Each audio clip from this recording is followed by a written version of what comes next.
A good rule of thumb is this. If you can see water where you live or work, you very well could be impacted by a flood scenario. And you don't have to necessarily live in a flood-impacted area to obtain or benefit from adequate flood insurance. There's a whole lot of information on the FloodSmart webpage regarding insurance programs and how you can work with FEMA and your local agencies in coordinating information and establishing your flood insurance.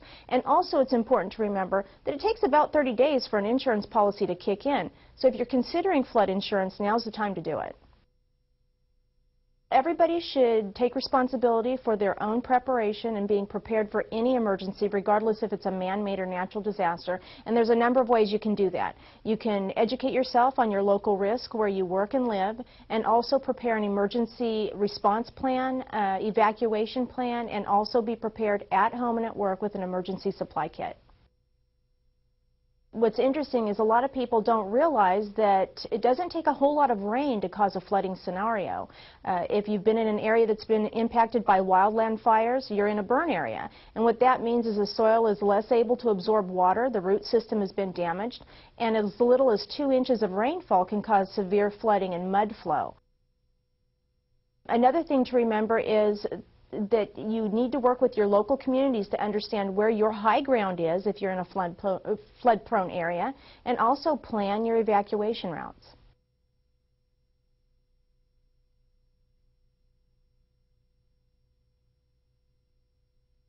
What we've learned over the years is that you don't need to live in a flood hazard area to need flood insurance. The good news is you don't have to live in a flood hazard area to purchase flood insurance. Flood insurance can be purchased in any of 20,600 participating communities in the National Flood Insurance Program. We have just experienced some major flooding in western Washington and parts of Oregon as a result of the heavy snowfall that was accumulated in December, and then a warm spell and heavy rains that came through as what we refer to as a pineapple express that dumped quite a bit of rain on top of that snow and caused major damage. The best preparedness that I can think of is to make sure that they have a flood insurance policy to cover not only the structure but the contents of their home or business. Also be well prepared in the event of flood, anticipating flood, by having an emergency kit. Make sure you have adequate supplies, water, and make sure that your insurance policies are in a safe place so they don't get damaged. A safety deposit box would be a very good idea. The first criteria is to make sure that they and their family and pets are safe.